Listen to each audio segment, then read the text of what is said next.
اعوذ باللہ من الشیطان الرجیم بسم اللہ الرحمن الرحیم سورہ رحمان کی آیت پڑھ رہا ہوں، آیت نمبر 29 سے لے کر آیت نمبر 36 تک۔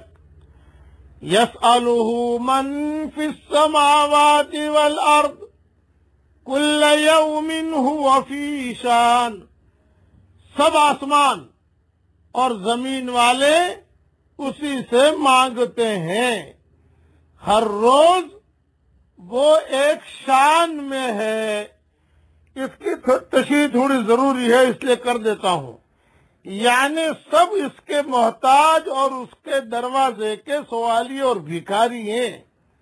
ہر روز کا مطلب ہر وقت، شان کے معنی امر یا معاملہ، یعنی ہر وقت وہ اللہ کسی نہ کسی کام میں مصروف ہے، کسی کو بیمار کر رہا ہے، کسی کو شفایات کر رہا ہے، کسی کو مالدار بنا رہا ہے تو کسی مالدار کو فقیر بنا رہا ہے، کسی کو بادشاہ بنا رہا ہے، کسی کو تندرست کر رہا ہے، کسی کو بلندیوں پر فائز کر رہا ہے، کسی کو پستی میں گرا رہا ہے، کسی کو نیچے سے اوپر، کسی کو اوپر سے نیچے، وغیرہ الغرض ہر کائنات میں یہ سارے تصرف اسی کی امر و مشیت سے ہو رہے ہیں، اور رات اور دن کا کوئی لمحہ، کوئی گھڑی، کوئی وقت، کوئی سیکنڈ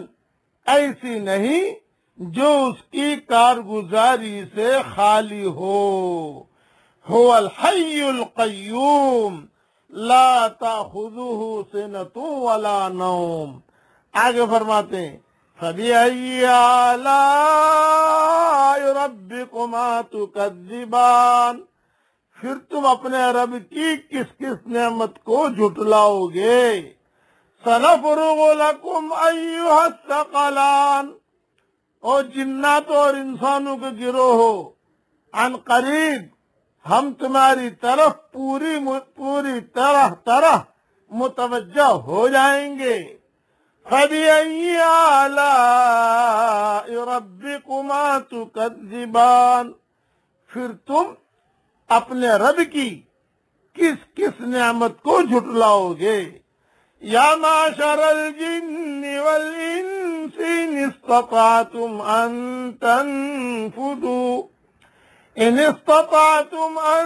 تنفذوا من اقطار السماوات والارض فانفذوا لا تنفذون الا بسلطان۔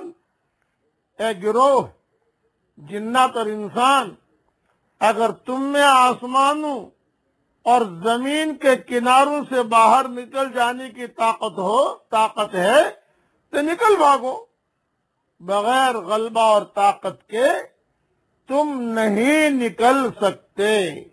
فَبِأَيِّ آلَاءِ رَبِّكُمَا تُكَذِّبَانِ، پھر اپنے رب کی کس کس نعمت کو جھٹلاؤ گے۔ اگلی آیت بہت دھیان سے سنو۔ یرسل علیکما شواظ من نار ونحاس فلا تنتصران، تم پر آگ کے شعلے اور دھواں چھوڑا جائے گا، تم پر یعنی جنات اور انسانوں پر، علیکما تم پر آگ کے شعلے اور دھواں چھوڑا جائے گا، پھر تم مقابلہ نہ کر سکو گے۔ فَبِأَيِّ آلَاءِ رَبِّكُمَا تُكَذِّبَانِ، پھر تم اپنے رب کی نعمتوں میں سے کس کس نعمت کو جھٹلاؤ گے، یعنی اللہ کے عذاب کو ٹالنے کی تم قدرت نہیں رکھو گے۔ جو عذاب بھیجنے والا ہے وہی عذاب کو ٹالے گا۔ خلاصہ کلام یہ، بیماری جو بھیجنے والا ہے وہی اس کو لے بھی جائے گا، اس لیے ظاہری اسباب اور تدبیر کا ہر انسان مکلف ہے، لیکن یہ آسمانی آواز ہے، یہ ربانی آواز ہے کہ سارے انسان مل کر اس ایک اللہ کو راضی کر لیں تو یہ زمین میں سکون، امن، چین آ جاوے گا، اور اگر اللہ ناراض رہا تو پھر ہم کہیں کے بھی رہیں گے نہیں۔ ہر چیز کا مالک اللہ ہے، اس کی بڑائی کو تسلیم کرو۔ اب وہی دعا پڑھ لو میرے ساتھ جو جناتوں نے پڑھی تھی۔ یہ جناتوں نے دعا سکھائی ہے ہمیں، حضور صلی اللہ علیہ وسلم نے سنی، پھر حضور صلی اللہ علیہ وسلم نے صحابہ کو کہی کہ دیکھو فَبِأَيِّ آلَاءِ رَبِّكُمَا تُكَذِّبَانِ پر جنات جو ہے یہ دعا پڑھتے تھے، یہ مانگتے تھے، تم تو مانگتے نہیں۔ پڑھ لو میرے ساتھ، اے ہمارے رب، ہم تیری کسی بھی نعمت کی تکذیب نہیں کرتے، پس تمام تعریفیں تیرے ہی لیے ہیں۔ اب پڑھ لو، اللہم لک الحمد